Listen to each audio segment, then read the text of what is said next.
Okay, hello and welcome to the Banter Blitz show, the first one for February. So challenge me. I already have a couple of challenges, but could be more. First of all, the first game against Dicke Bertha. Okay, Dicke Bertha. What does Dicke Bertha mean? Can somebody explain that to me? Wasn't that a large cannon used in the Second World War? Or the first one? Second one, right? Not sure.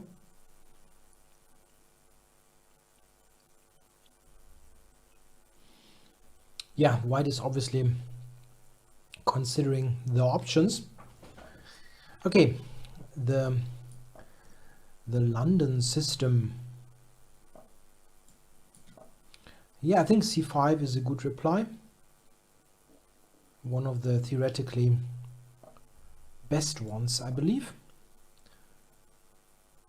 I can take b2, but the complications arising from that line, they are pretty tricky, and I usually just go for d6 for, let's say, a normal let's play chess position.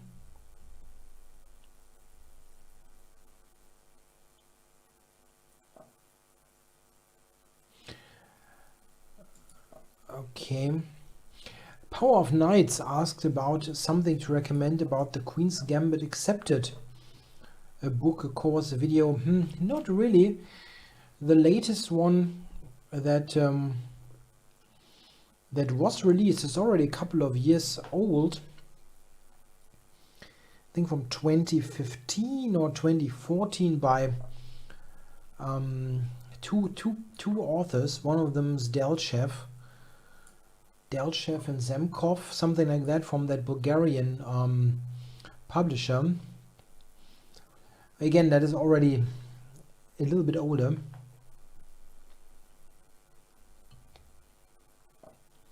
The QGA is one of those openings that I also might write something about. The hugely underestimated opening, and would work particularly well on the club level because white players usually have no clue what to do. They kind of know that yeah, there is the Queen's Gambit Accepted, but what exactly do we play there? And most people have no idea.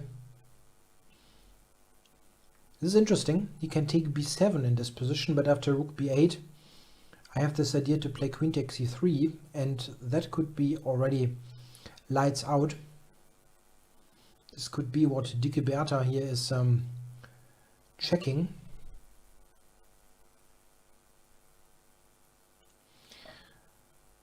What the heck? What the heck? Okay, let's check.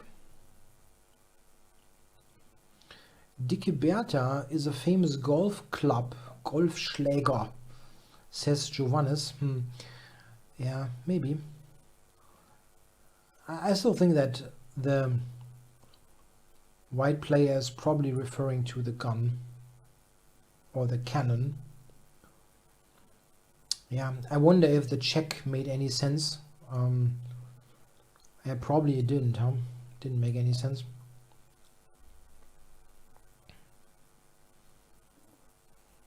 I'm kind of losing control a little bit in this game, which makes no sense at all because I already had a huge advantage. Now I can check and take on b2. Yeah, and that move I didn't take into consideration at all. It looks completely weird. Like, go for a self pin. But maybe it is not so bad.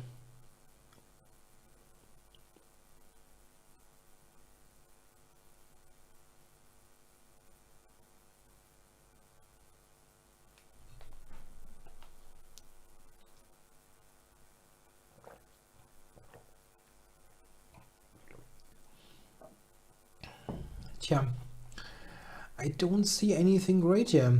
King g2 is coming. Yeah, I misplayed that terribly.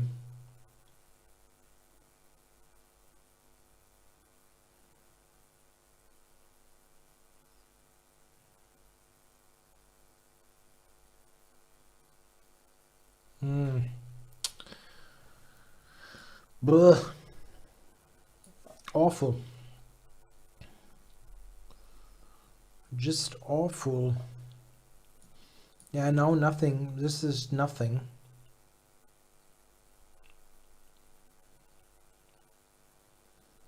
Just an equal position.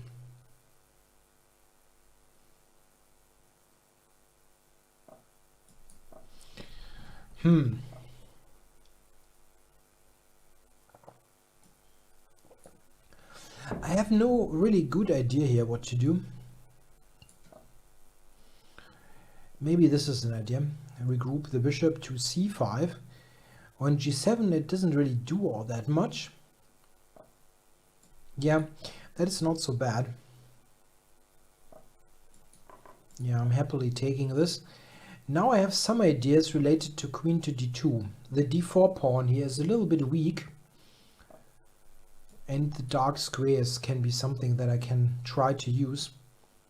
His bishop is fairly ineffective, as we see here. And my knight is perfectly covering the king. Yeah, that is good.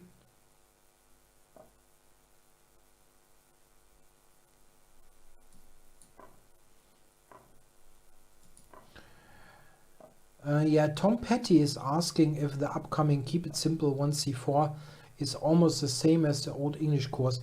That's a matter of definition. The general concept will be the same. I will switch some lines, but the general concept will be the same. It will just be a lot more focused on explaining plans and ideas, and will generally have much more text. Also, the videos that will be produced for it will be much more comprehensive. So it's kind of the existing English course in a refreshed and much expanded version. Yeah, now I can win this pawn, and I think I will. Got this trick here with knight d3.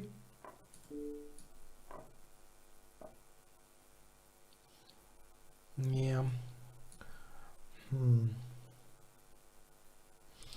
It's not that ideal.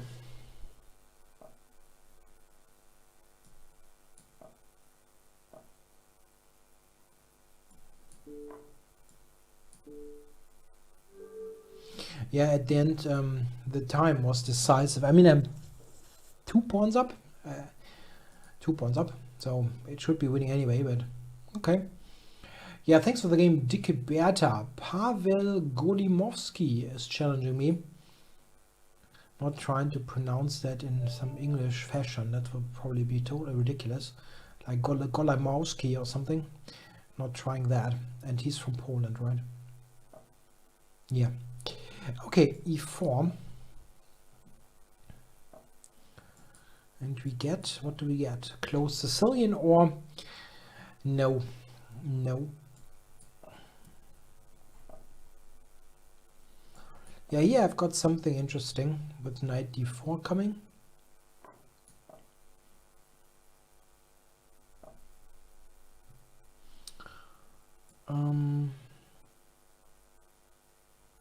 I think that's what I recommended in the Magnus course.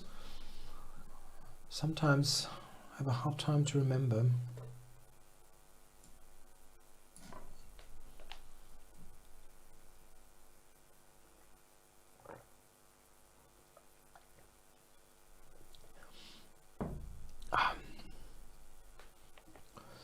It's nice, huh? Some nice tactics. But how exactly does that continue? Take here maybe? I don't really remember.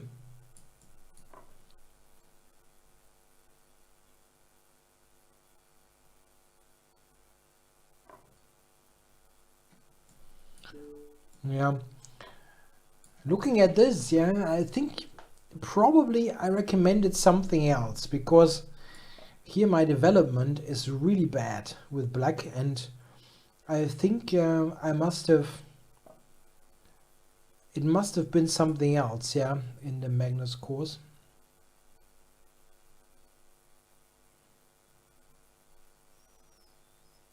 What the heck? Ooh. Phew, my position is really bad. I mean, really bad. E6, there's D5. Wow. Wow, wow, wow. This is really bad what I did here.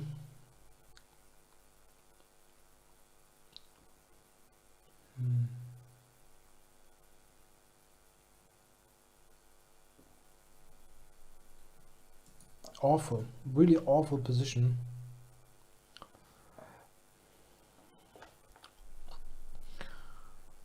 Yeah, rook b8, he even has f5.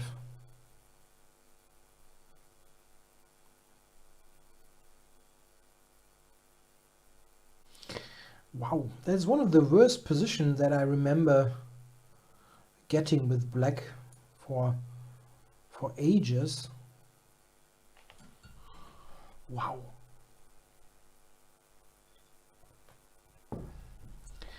Okay, rook takes b7.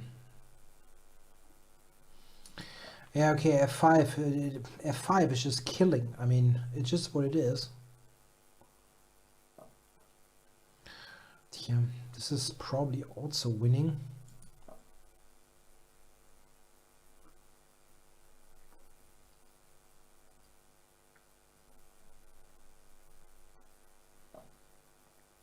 Yeah. Wow. I don't know. I mean, it still looks terrible, but I actually think it could have been worse, which sounds weird. But I think I actually had a worse position than that at some point.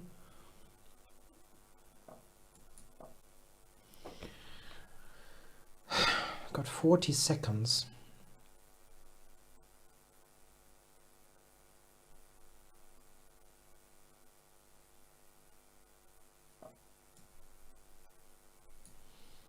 He tries to play d6 here.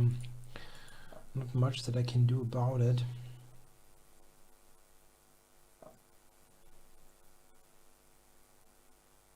Oh, bishop d6 doesn't actually work. Okay. Okay, I mean, okay, I'm losing the exchange if he just takes b8. But that's not... It's not the end of the world. I mean, the position is lost, of course, but it doesn't mean that I'm actually losing it quickly.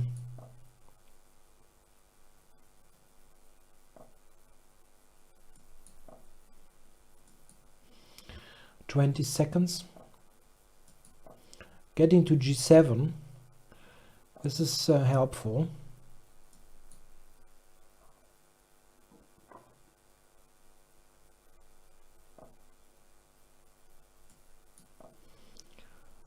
Got some blockading chances now.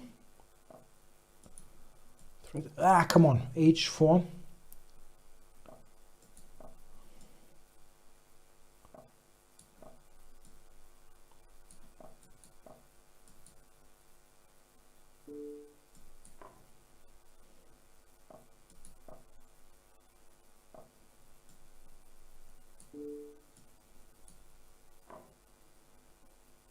Yeah. I'm not sure how exactly, but I won this game. That was odd. Yeah, of course. That was completely lost, but he didn't kill me. And then you can sometimes come back. Thanks for the game, Pavel Golimovsky. Okay, now Peter C2 is my opponent. Yeah, I think, I mean, if you want to create a black repertoire against 1e4 and you want to somehow get to this keep it simple approach, what do? I think there are a couple of things that you can do. If you want to do something that is theoretically completely sound, you have some kind of Sicilian. There are a couple of good Sicilian options, or you can do e4 e5 or the Caro. These are the things, and not sure. E4 e5 it probably should be at the end, but I have not yet made a decision there.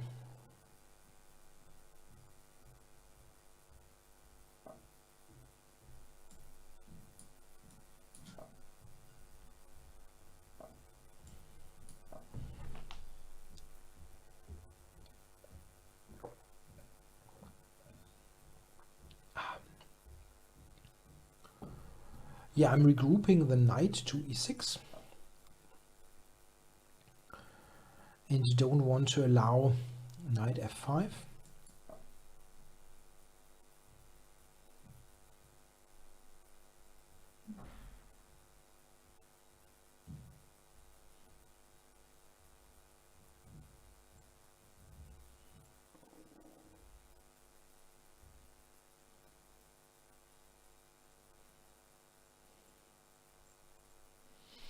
One idea for black is to play knight e6, c5, and then knight d4.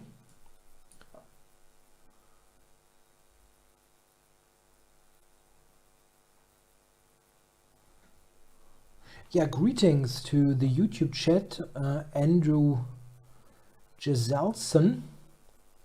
If I'm pronouncing that somewhat correctly, probably not. Thanks for the positive feedback on the Nimzo Rogozin course. I read that. I think you also posted that on Twitter, right? I'm not really active on Twitter, but I saw that one.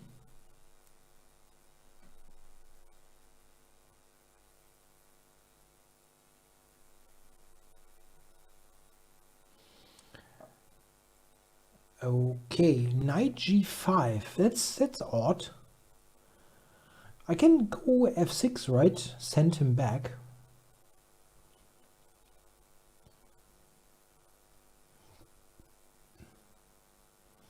Couple of good things, actually.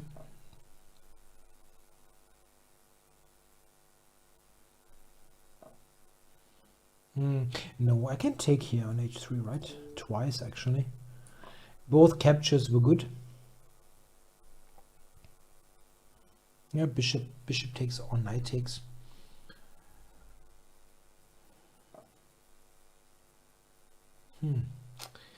Giving up the exchange.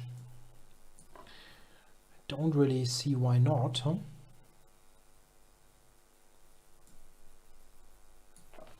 Now I'm preparing rook h8. Yeah, getting to the h file. Does not really seem that white has any reasonable compensation.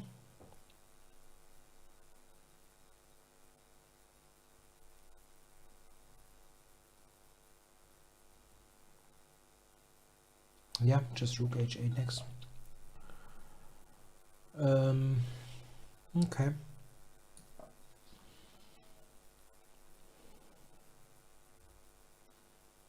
Let's do move it again.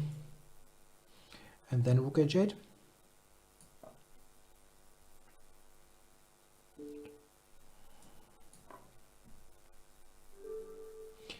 Okay, yeah, thanks for the game, Peter C2.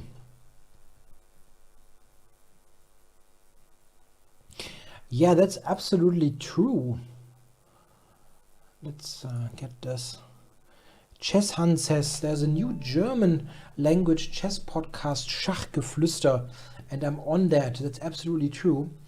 That's something that I forgot to mention in the German language show, which would have made sense as this is a German language podcast.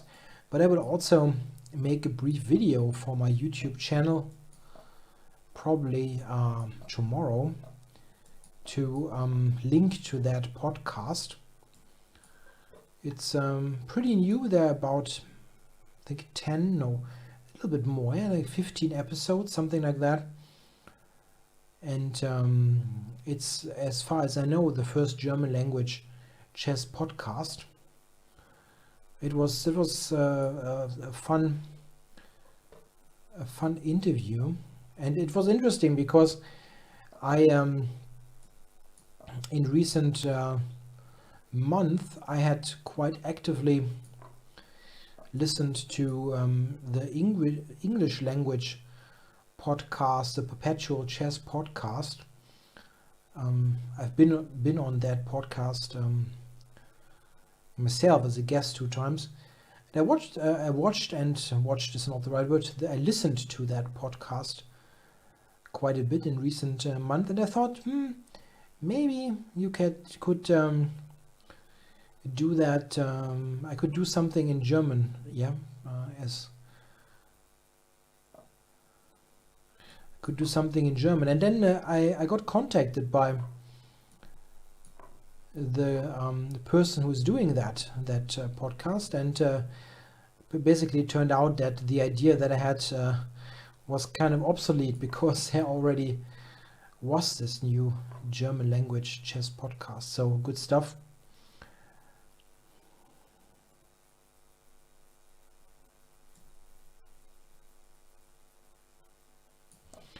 Okay, so I'm playing Kramnik Student here in this Sicilian, and I'm pretty happy with my position because I will get my bishop to the excellent c5 square. There's a question in the chat, the Twitch chat. There's Josef Dorfman's Chess Manual, The Method. Have you ever read it? Yeah, almost. It is originally, of course, a book. Now there's a video series on Chess24, but I had the book, and I didn't understand the book. For me, it was just like pretty much, I don't know, he was just rambling random stuff, and it made no sense to me, honestly. That's probably my problem, because other people seem to like it, but I did not understand what he was getting at. Most things felt like so obvious that you don't really need to write a book about it. I don't know. I think sometimes people try to find some inner logic in chess, some kind of magical thing that there isn't. You just have to study lots of games and learn patterns and stuff. Yeah, I know Grishuk was praising it. I still didn't get the book. And I mean, what can I say? I'm not lying to you. When that book was coming out, I was really excited about it, because Dorfman is has a very good reputation as a chess trainer, but I did not understand what he was saying. Or it was just like so basic. What kind of a method is that? It's just like, if your structure is bad, you should play actively. Yeah, well, that's great. That's kind of the most obvious thing ever.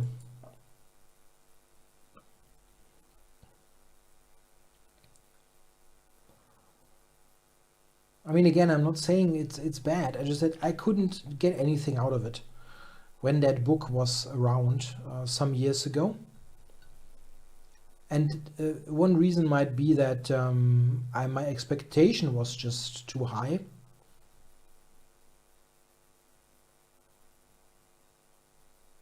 Yeah, now I'm getting back to the game. Now I'm really in nice shape. I just have some attack on the G file, and I think I should be winning somehow.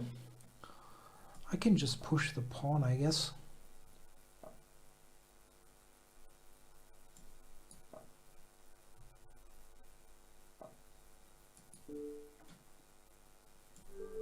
Give me the rook.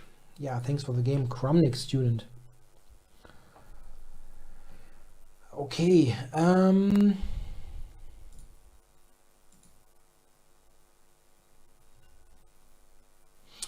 there's a good question here by Tom Petty. Okay, first of all, I'm taking the Chellingford challenge. Thanks for playing, Cromnick student. There's a question by Tom Petty. Is D4 really less theory than E4? This is a tough one.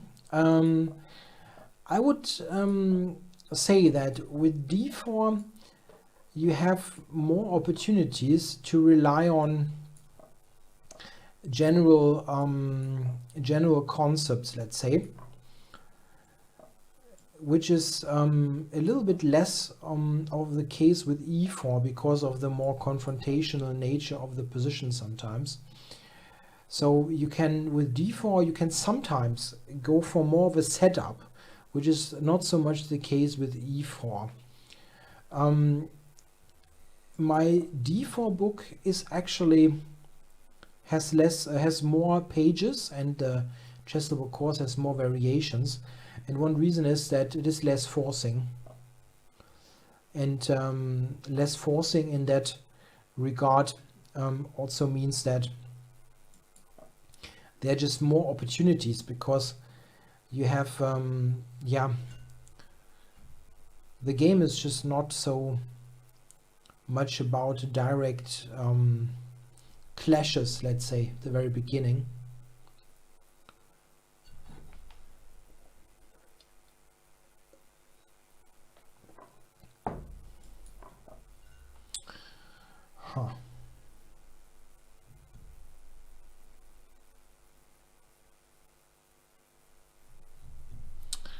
Nice one. Of course, I didn't think about bishop f3, which is a good move.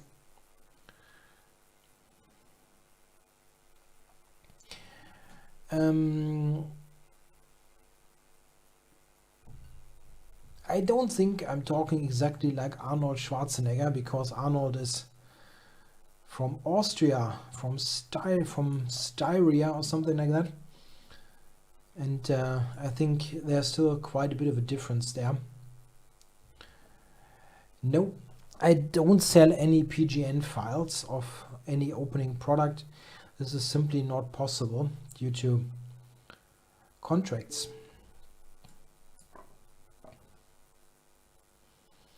Yes, Arnold Schwarzenegger is from Steiermark.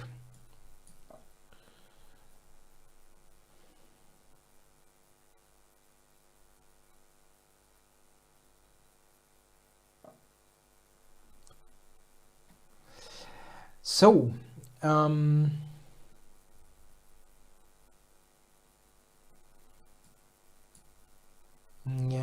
I don't like my position, quite obviously. Just a pawn down. I just wonder what the best way to fight is. Maybe it is an idea to go for this opposite colored bishop scenario.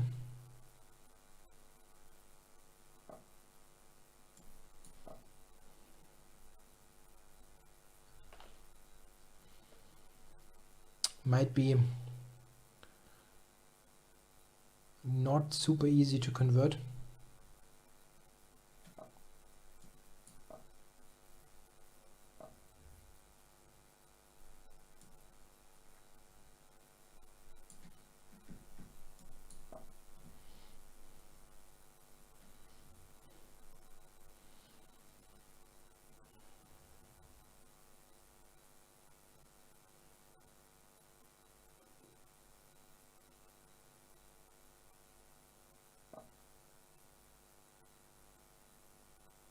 Yeah, it's not fun. It's not fun. This chess stream is on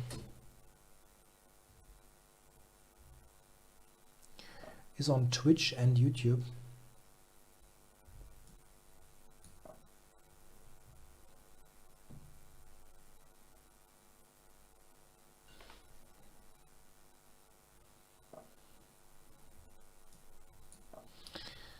Okay, now I need to trade the knights somehow. That would be useful.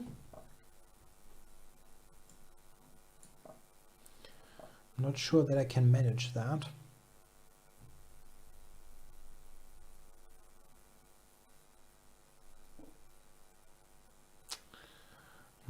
that is a good move. Trying to go for knight e4.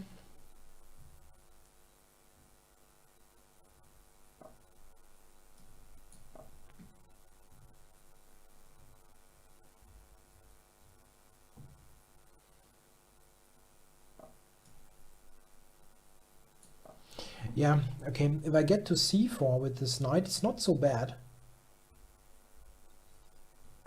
The main issue is that with the knight on c3, I don't ever have... What?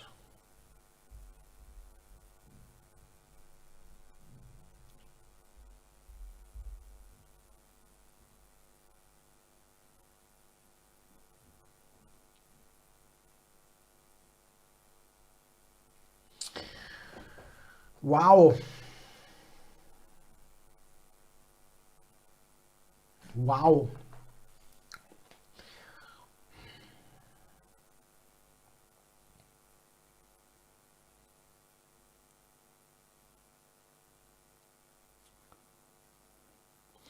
I mean, if I take it bishop c3, rook d1, queen d7, that is crazy.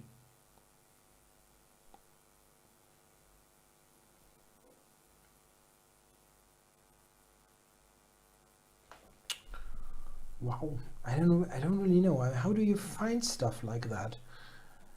I'm just not, I don't see that stuff.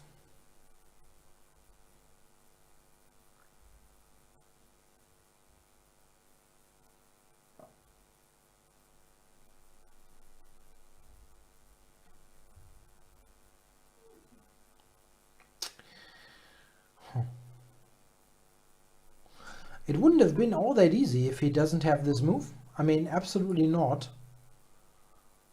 I think I would have had really reasonable chances to hold, if not for knight takes a4. But that was a move, obviously, and he found it. Yeah, this is completely lost with more than one line. Yeah.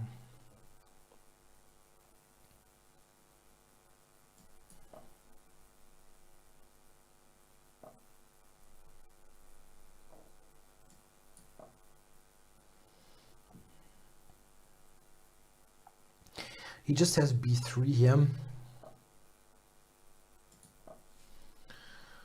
Not much that I can do.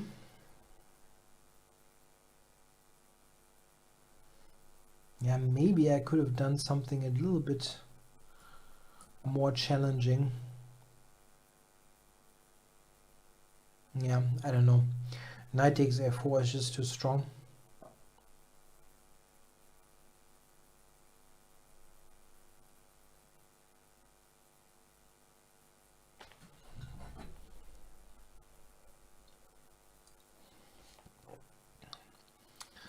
Yeah, there is just no way to stop the pawns.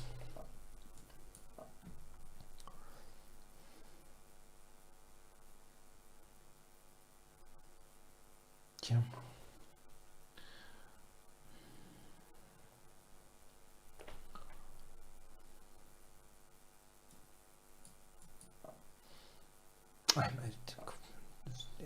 C2 and everything. Wow, that was awful.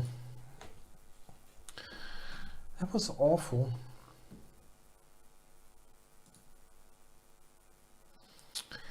Rook a6, b6, that's an interesting way to play.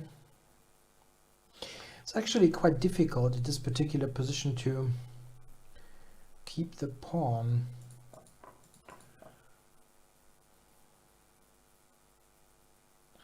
Queen a2.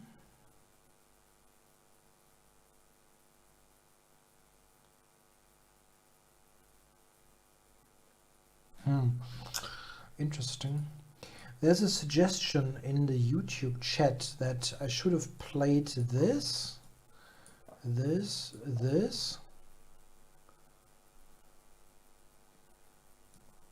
Queen d7, Bishop e4,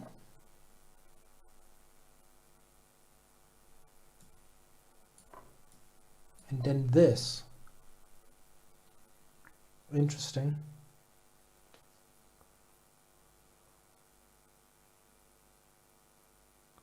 Yeah, if now the bishop moves, there's bishop h7, winning the queen.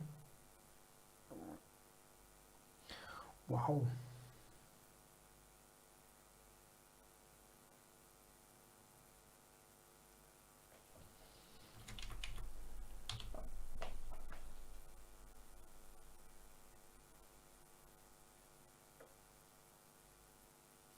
Yeah, possible. I mean, he's got this.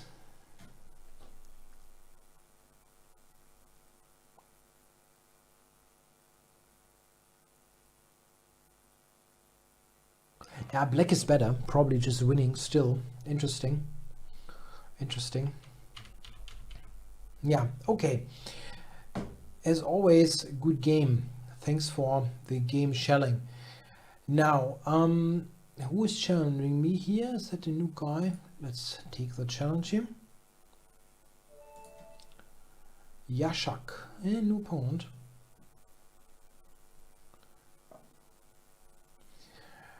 All right, okay.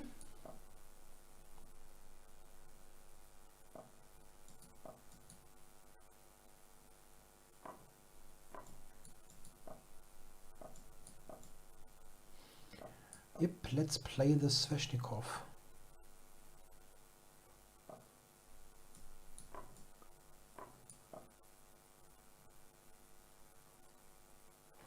Yeah, the knight d5 line on move 7 is one of the recent developments in the Sveshnikov that was played by Caruana at the 2018 World Championship match.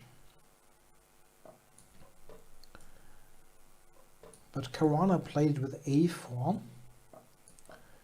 The c4 base lines are still somewhat out of fashion.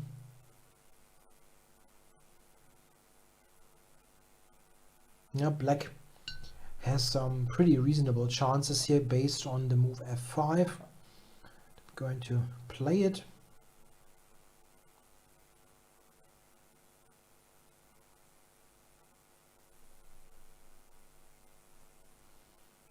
a3 looks a little bit slow. It seems that he wants to play b4, but I'll play bishop f6 and e4. Kind of normal. Let's play that. Don't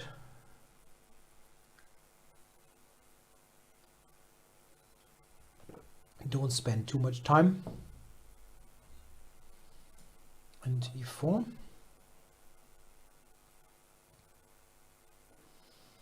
Opening up the bishop.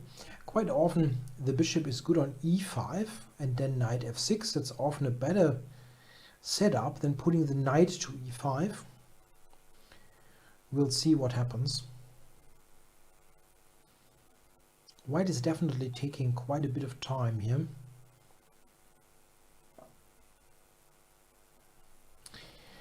Interesting. Usually you have to take en passant here.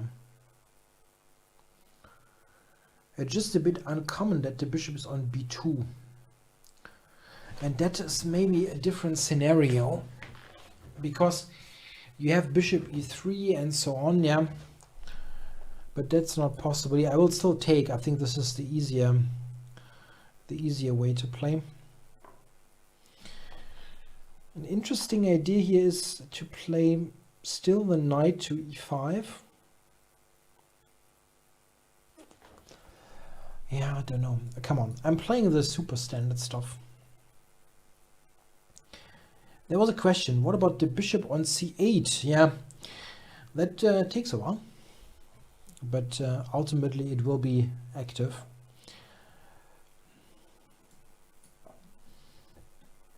There's a good question by Brandon Roberts in the YouTube chat if I will go to the Lasker Blitz Memorial Tournament again in Berlin this year. Yeah, this is firmly on my agenda. That is still not completely settled. There's again the final rounds of the the German Bundesliga. They will be played late April, early May, and this is combined with a fantastically strong Blitz tournament that last year was won by Fabiano Caruana. And I also had a fairly successful tournament. I didn't play that well, but I had chances for one of the main prizes before the final round. And I plan to go again, but I only yesterday actually checked the details there, and there are some things that are different. They have a different hotel and so on, and I wanted to book the hotel that they had last year, and there was a change and so on. So there have to be have to check some things, but I plan to go there. Now my bishop on c8 is getting active.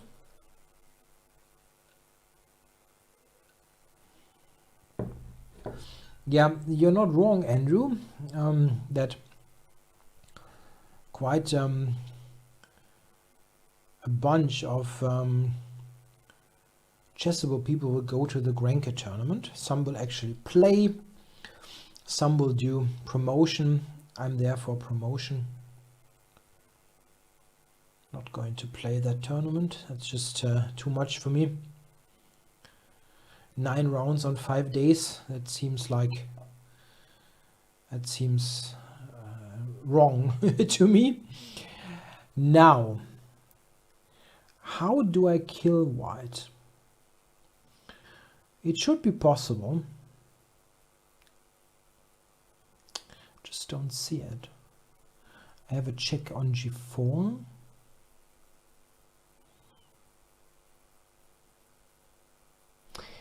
Come on, I need probably more firepower.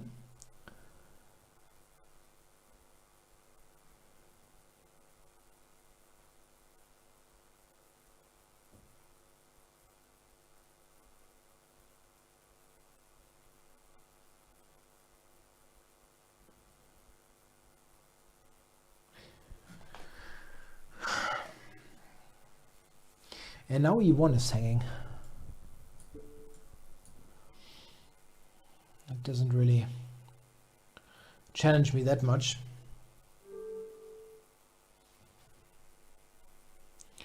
Yeah, thanks for the game, Yashak.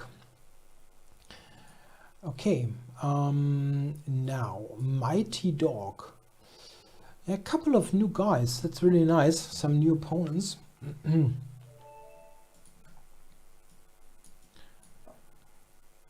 going to go d4.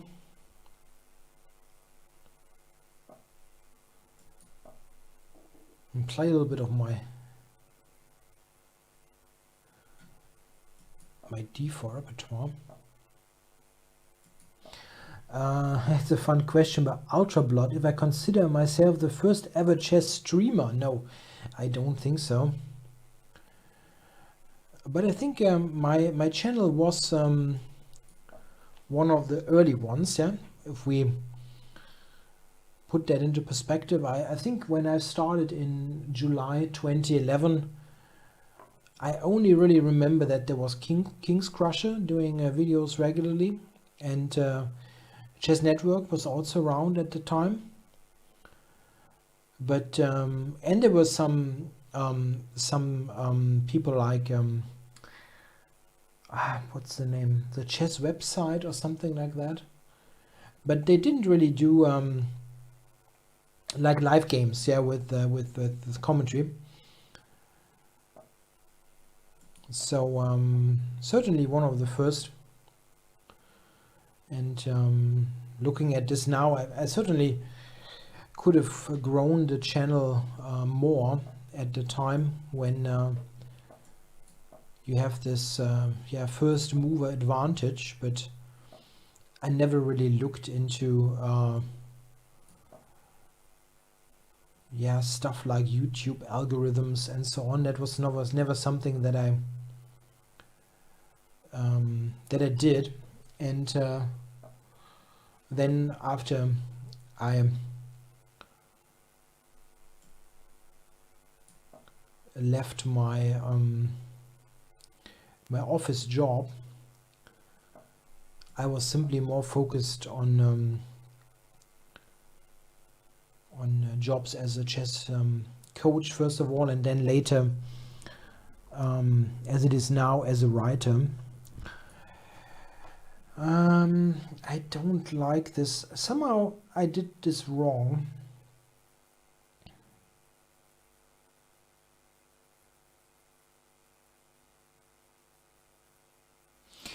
One issue is that I'm going to do this now.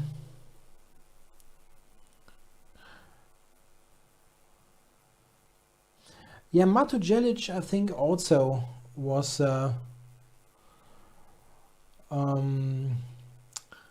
around at the time, like 2011, 2012.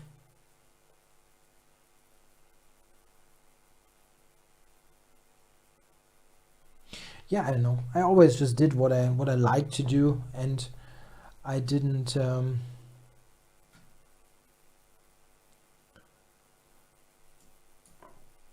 I didn't really care all that much, like what kind of subscriber count the other guys had or stuff like that. I just didn't care.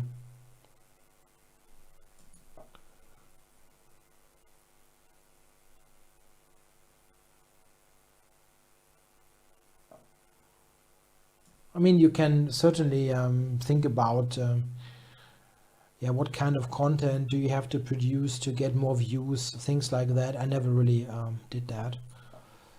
Most of my content, especially back then on the channel, was a little bit too high level to attract the masses. If you want to attract more people, you have to make shorter videos and focus on some key points. This is stuff that yeah, Agat Mato is really doing quite well. He just, yeah, gets the he produces exactly the content that people like to watch.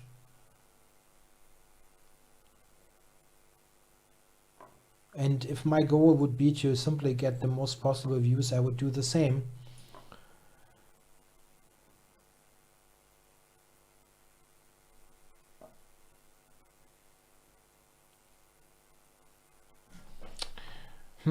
Yeah. Queen b2, yeah? Intending knight d5.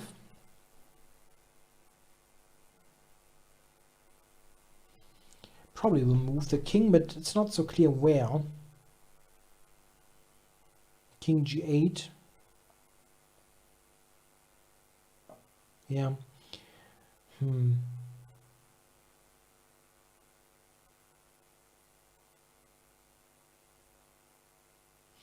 Yeah, rook e8, yeah, is what he wants to do next. I can go knight a4.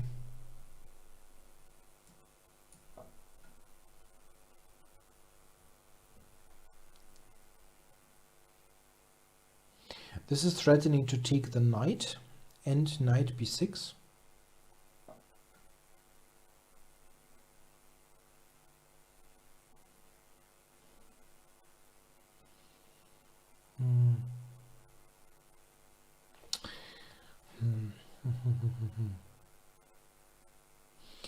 My knight, this knight doesn't do much. Maybe this one. Now knight b6 gets a bit more interesting.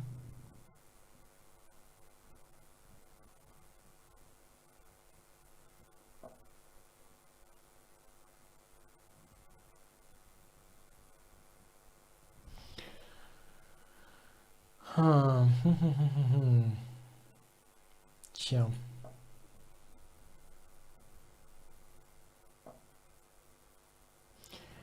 Isn't there a tactic here? This is the kind of position that Schelling would win, yeah? Simply finding a killer tactic that I don't find.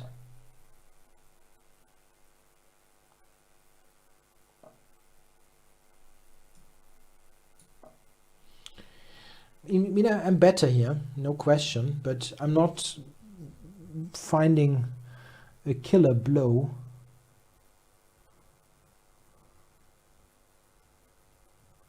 Now getting this back to d5.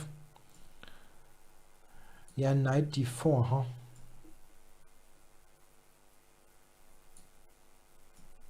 Yeah. Oh my.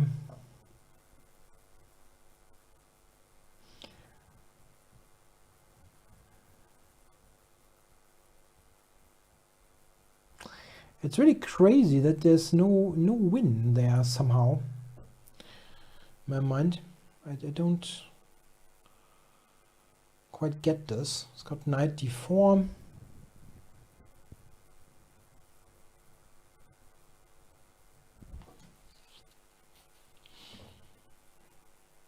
Can even take with the bishop on f3 and then take h4. This is totally crazy.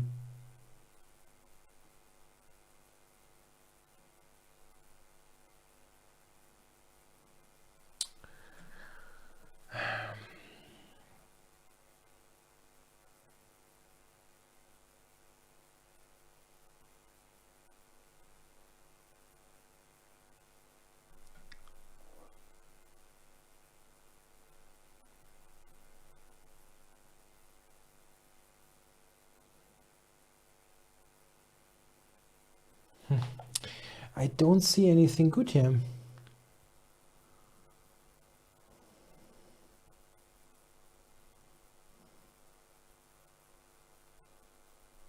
Whatever. You can just take, actually, could have just taken.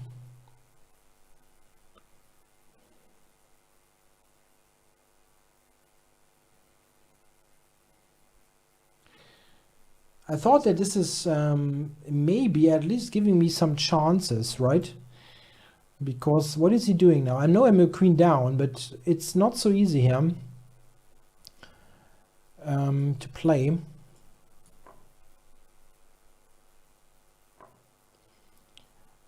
Now I'm threatening rook e8, getting it back. And I'm fairly active. It's not totally simple to win.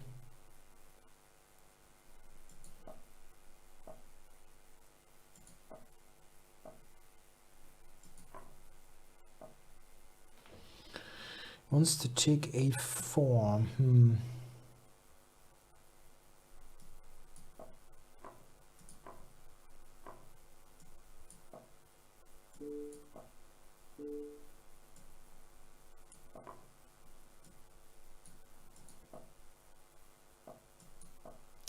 Rook queen a8. At queen a8.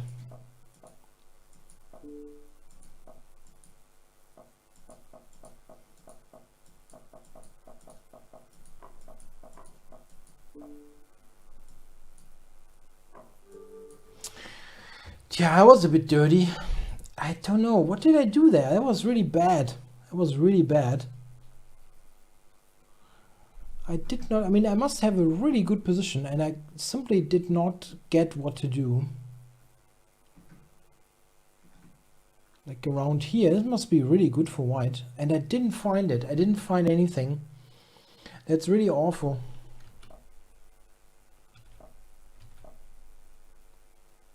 Like this must be really good. But I didn't see it. I didn't see anything.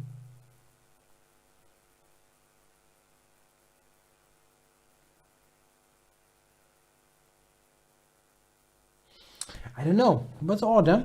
It was odd. Yeah, thanks for the game, Mighty Dog.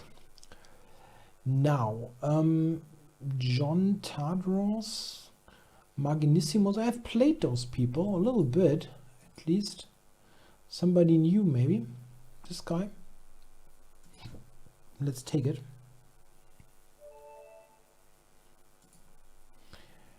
Yeah, knight a4 was a tactically motivated move. I know it looked a bit odd, but like knight b6 and so on, it didn't turn out to be good. But I mean, I had an idea, not a good one, but yeah, it was definitely not well played. Okay, another Sveshnikov.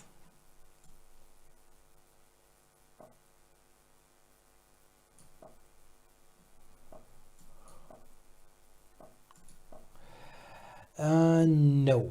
Tom Petty asked me about Marine's new chess-based DVDs. I have not seen them, no.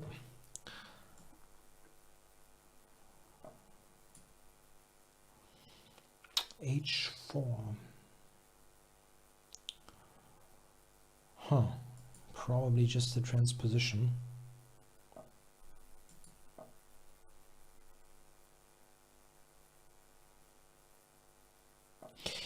No, I have not seen those DVDs. Why can I not take here? Guess I can.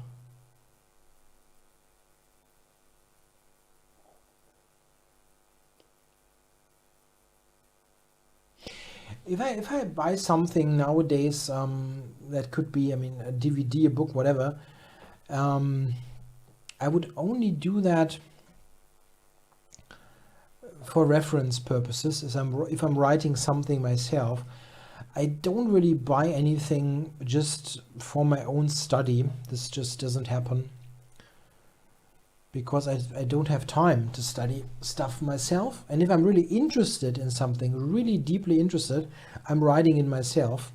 And it's something that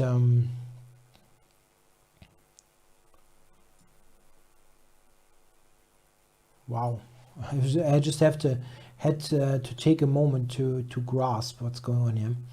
So if I take that knight, what is he doing?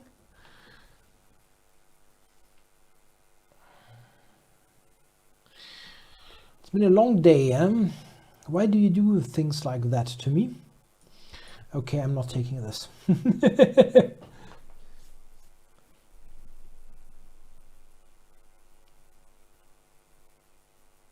I really have reduced the number of books that I've bought.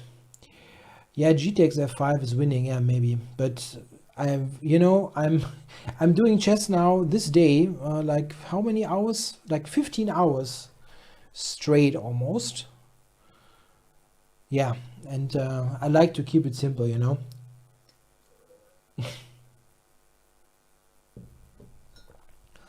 I can just play bishop g5 and white has absolutely nothing, I guess.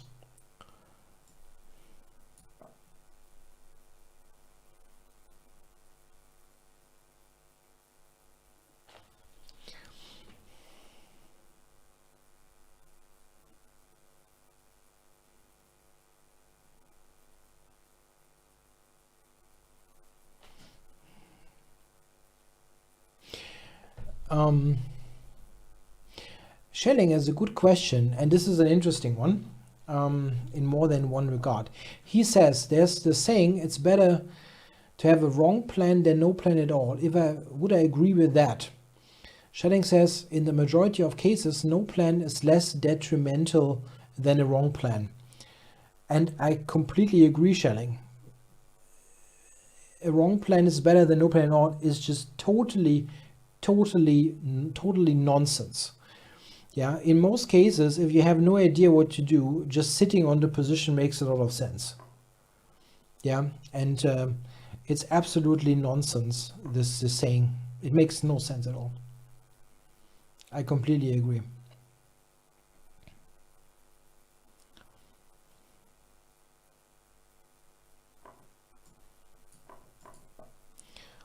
Yeah, I mean, I'm very relaxed here. My position is fine anyway. I don't need to grab some material and calculate some nonsense.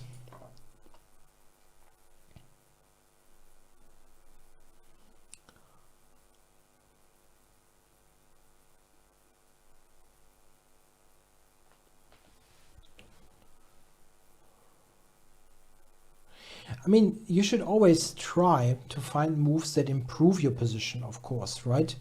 I'm not advocating to just move around with no purpose. That is, of course, not what I'm trying to say. But the thing is that I often see people looking for some great idea when there is just no great idea. You just have to make, yeah, small progress, let's say, yeah? Improve a piece, make your pawn structure a bit better and things like that. And this is often what you simply should do, and not try for something fancy that doesn't work at all.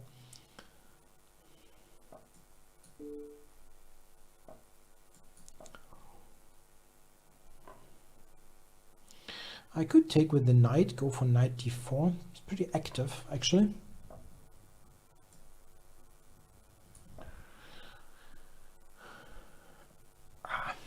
Threatening rook c2, and f3 is attacked.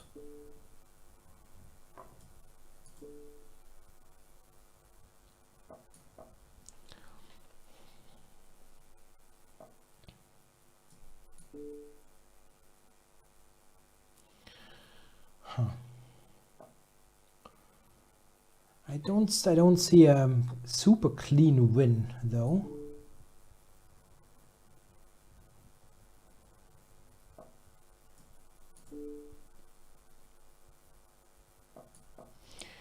Yeah, just going there looks okay. Hey, he's got king c3. That was silly actually. He just resigns. Hey, we'll lose on time. I mean, I took a super pragmatic approach to this game, but it's possible. Maybe I could have taken the knight. Let me just check this. So takes queen h5. I'm winning there. Somebody said it's just winning.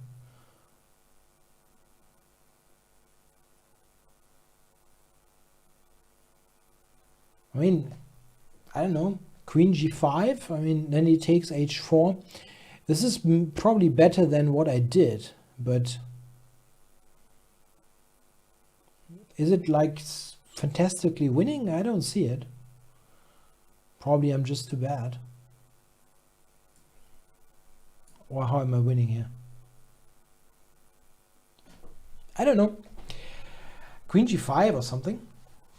But okay. So thanks for the game. Damarvi is probably the right way to pronounce it, at least somewhat. Now Magnissimus.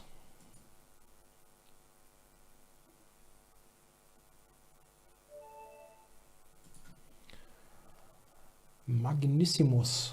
Okay. What is he doing? Get another Sicilian.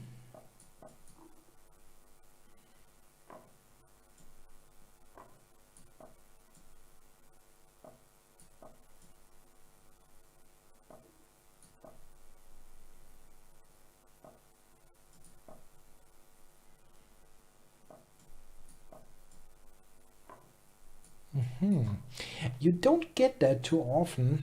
Most people really play knight d5 on move 9. This is the absolute main line, leading to crazy complications. I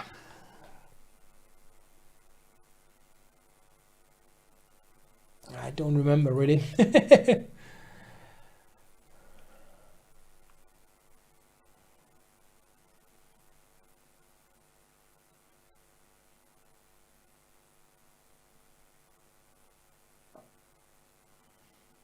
Now he goes c3. That's really uncommon. Go combining queen h5 and c3 in this position. Okay.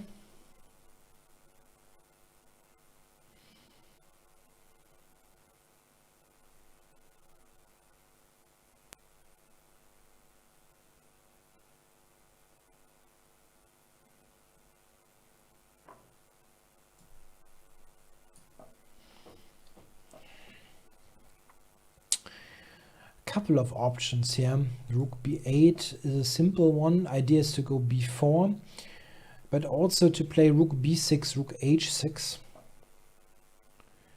This attacking idea can be surprisingly effective. It looks pretty crude, but what? Where do you go now?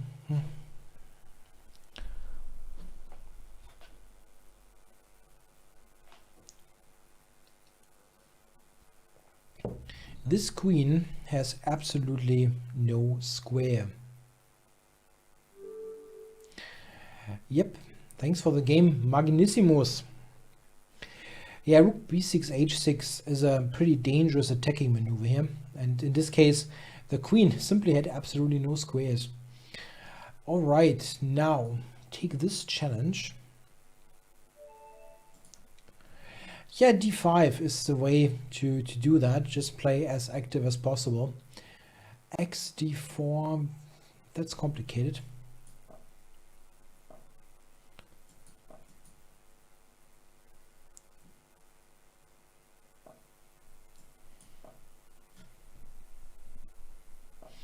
Yeah, rook h6 is the kind of move you immediately spot. He resigned early. He lost the queen, right? Don't think it was so early. I'm fairly confident that I win with the queen up for rook.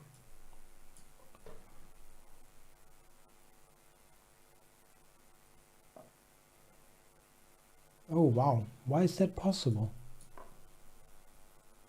It shouldn't work. I'm winning at least a pretty strong pawn here.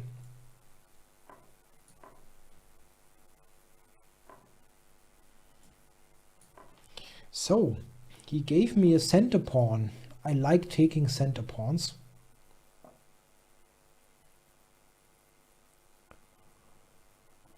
Okay.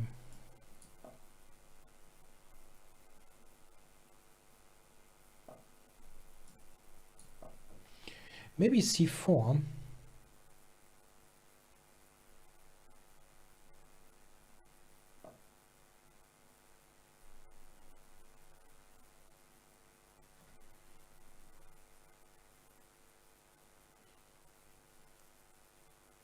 Yeah, before I really started to do professional chess teaching, I also thought that this saying with a wrong plan is better than no plan. Back then I also thought that this could make some sense, but after having seen so many games of students, I am very sure it makes no sense. Because quite often I would just really prefer that they just sit on the position and do a little something that helps, instead of devising a grand plan that blunders the house. And this is happening quite often.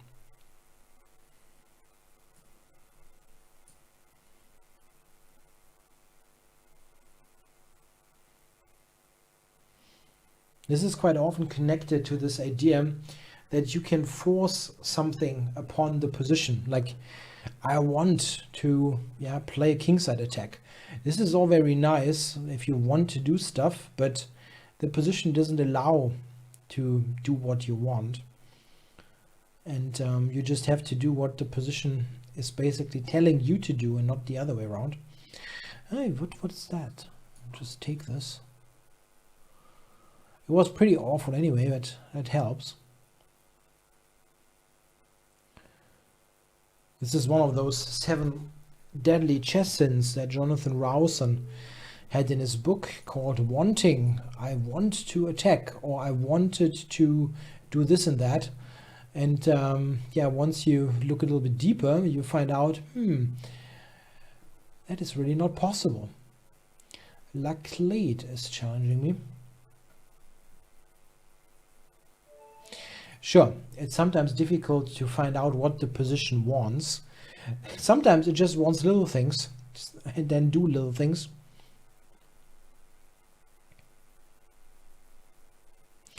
Okay, now Laclade. No, I don't think I ever played Niels Grandelius. I don't think so. Not sure if Laclade is still on.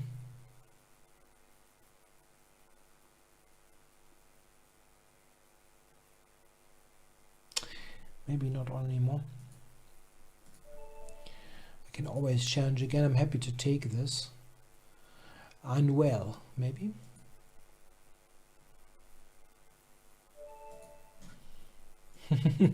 That's true, yeah. Philosophically, no plan is a plan in itself. Yeah, that's true. Okay, what is Anuel doing here? Pretty dark picture, just pitch black.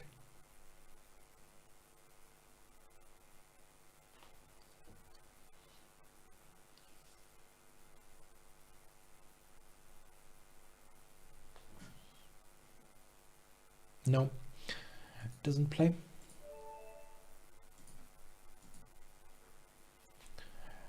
All right, now, is there anybody around? Leo, never played him. It's a pretty old challenge. Not sure if he is still around. He is. Wow. Maybe you don't know. It's a bit late.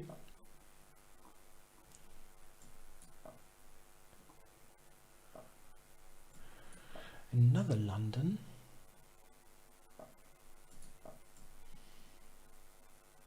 I recently found out that this is a pretty good way to play with e5.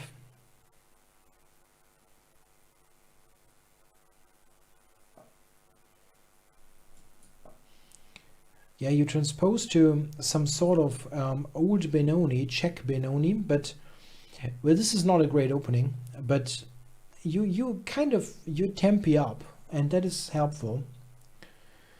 Bishop f4 has moved twice, and on d2 it's not really great. So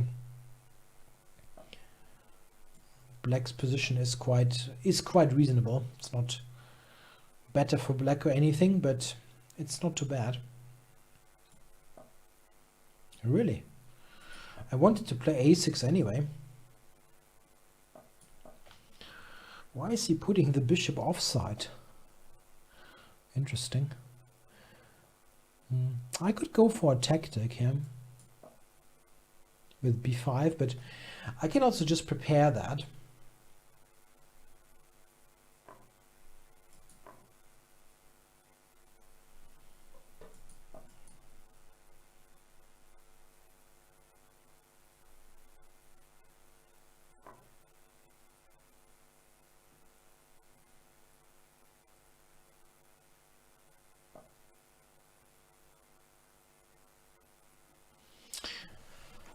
Huh, okay.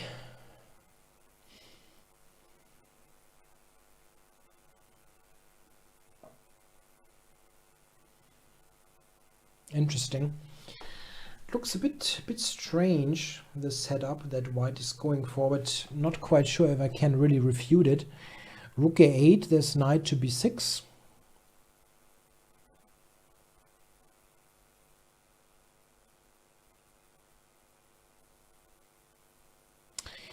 Queen c8, rook b7 is a way to do it. Not sure that this is the best way though. Could easily imagine that there's something better, but I didn't find anything better, so settling for this. Rook b7 next, trying to trade off his rook.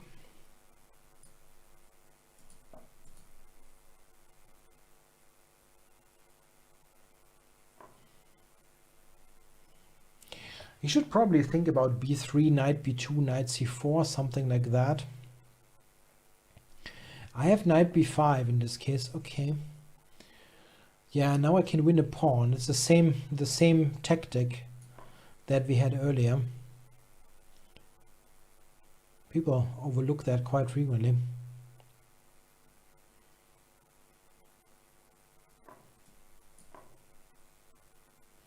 Still not an easy win, because the what is remaining on the board is kind of weak. Yeah, the d6 pawn is weak, but I try to activate with knight to d4.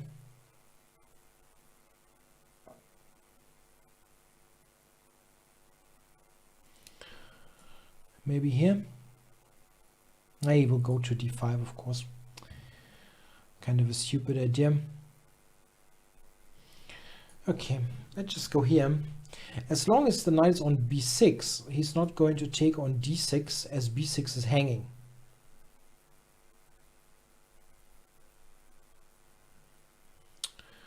And I kind of...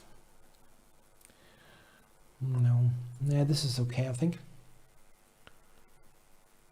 Have to play with tempo. The queen doesn't really have great squares.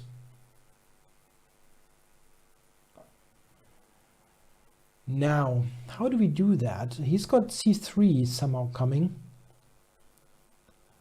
What about d5? Just ask him about those knights.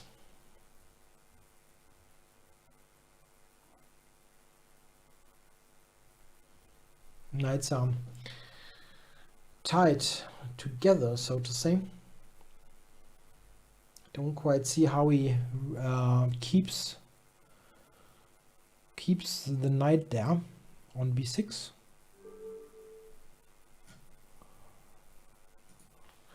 Yeah, thanks for the game, Leo96. Okay, now who is challenging?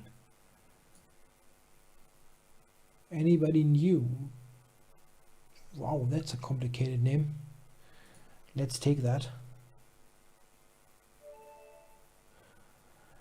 No, I didn't have a 2-week pure vacation. I've been to Weikernsee and now back a couple of days already. Kevin Rita Mozo Munyanka or something like that. That is complicated.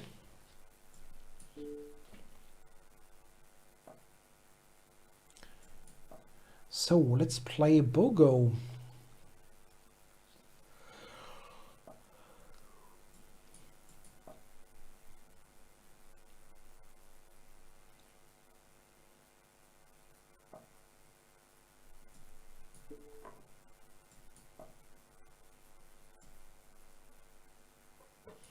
The good old Bogo.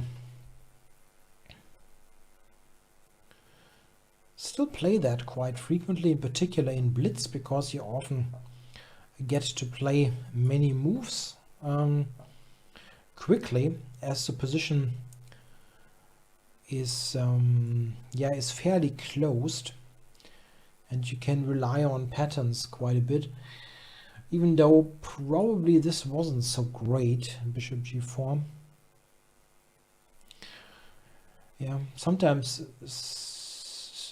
No, not really. Yeah.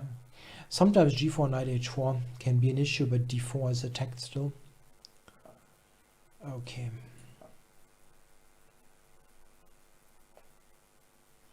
Now e4 is a threat, so yeah, I'm going to take this now before the knight is getting completely offside. And here he has to take with the bishop, so... Or with the queen, okay, but not with the knight, so that the knight has no easy way to f5. So this is the way you often play this. Oh, interesting.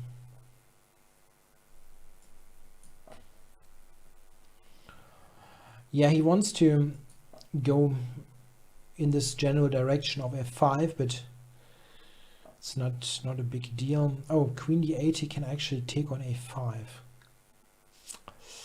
Ah, this is stupid. Okay, nothing that I can do.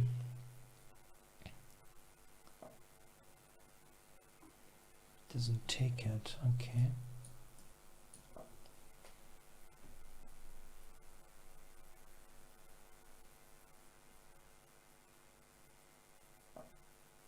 Oh, wow.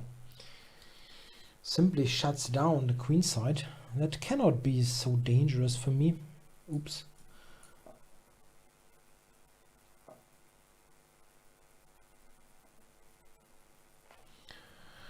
Yes, fight like Magnus. Yeah, this is a Chessable opening course with video and the Chessable move trainer. It's not an action movie, but could be fun. I mean, Magnus is a physically quite fit person. Maybe he can do some Bruce Lee style moves. I didn't blunder the exchange. I actually gave it up voluntarily because I felt that the knights here are super annoying. But maybe this was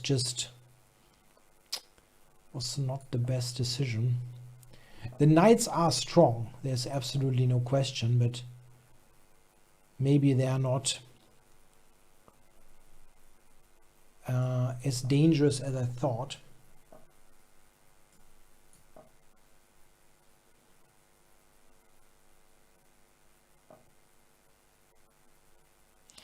Yeah, knight f4 is probably going to... I can play knight c4 and get the exchange back, but it's nothing too great, actually.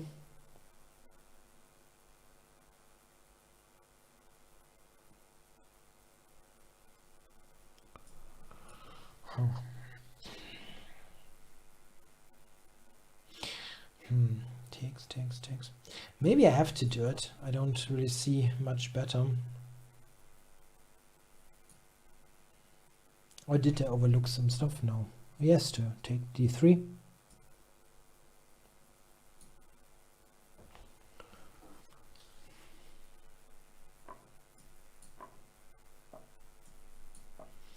If I get to e5 without any particular problem, my position is definitely good. Okay. There's no reason to give up b7 just yet.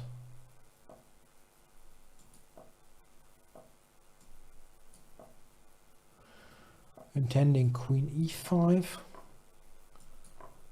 Okay. A bit surprised that he agreed on that trade, because I mean, maybe it's just about time, but this position is definitely kind of borderline for white.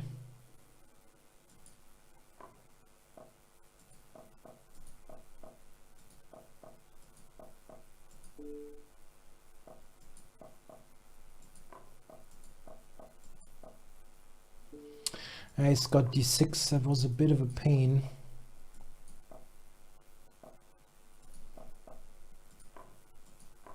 At the time. That was so silly. King d3, of course, easily winning. What the heck. Okay, anyway. It was an interesting game. I was a bit awful that I didn't win it, though. That should be a win. Okay, anyway. What about the time? 56. So, what about this one? Kivio 8. That's a new guy. The 3-minute game is doable.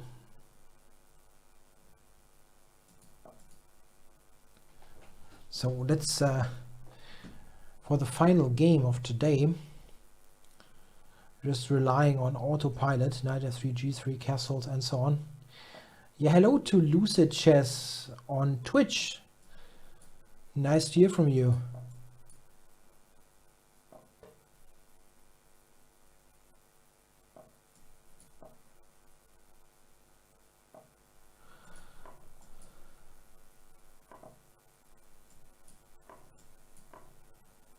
Yeah, sorry for not getting a game.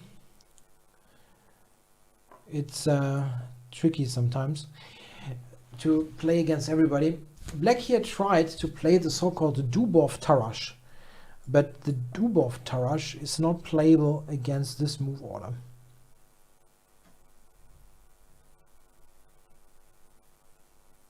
Now knight a4 is a big threat, and black now has a pretty bad Tarrasch position.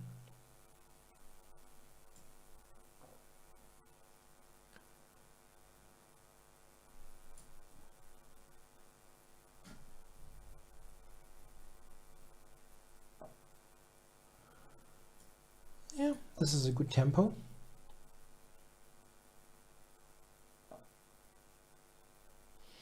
Yeah, I'm taking this and rook c1. That's probably simple and good. And now, yeah, you have a good choice here of moves that are good, that are an advantage. I think knight c5, but not the only one. the simple point is that I'm threatening to take on d7, and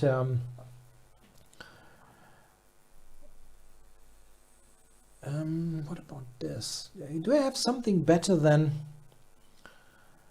just playing for position? Or yeah, I can just do something like this and have a strategic advantage, but I thought maybe I've got something better, but I didn't see anything, so I just play the normal moves quickly.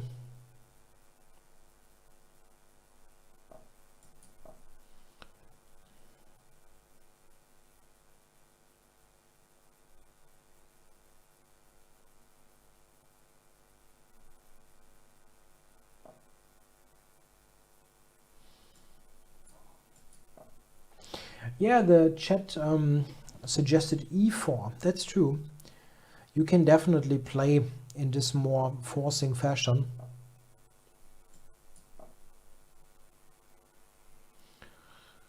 I just like to sit on this kind of positions and do it very slowly, because black's position will always suck. In particular, like in a blitz game without increment, if you play, you are a minute up and you just make good solid moves in such a position, you're going to win most of the games without any problem. Now it's difficult for him to keep the material. I'm winning a pawn.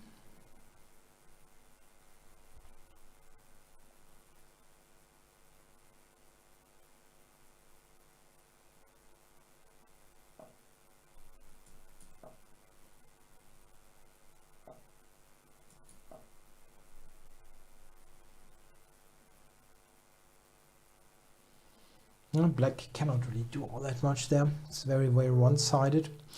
Yeah, thanks for the game, Kevio8.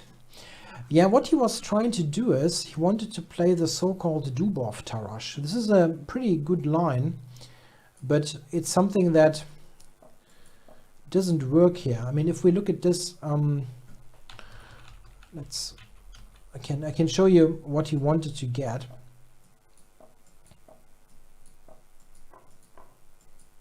He wanted to get this. And this is in fact quite reasonable for black. The difference is that here, if white takes, I don't have queen c2 with a tempo on the bishop. And this is why this works. In the position that we had, I had queen c2, and now the queen is looking at the c6 pawn. So you cannot move it. And well, that leaves queen b6, but after knight c3, there's this immediate queen knight a4 idea, and black now has to do something again that he does not want to do, like getting back, and now he gets this typical Tarrasch pawn structure with c6 and d5, which is just better for white. In this particular case, I even have one tempi. Yeah, so this is very good for white. The Dubov line is actually quite good. This is an interesting line for black, but it's only playable if white has played an early knight c3. That means a possible move order for that, for the Dubov Tarrasch, would be here, because the knight is on c3 already. Yeah. Or what Dubov actually does, he plays this entirely differently. He plays this against c4. He plays this move, waits until white plays knight c3, then he plays c5, knight f3, e6, g3, d5, takes, and there we go. So Daniel Dubov, yeah, he has this, this is his weapon against one c4, not actually against one d4. Yeah, quite interesting.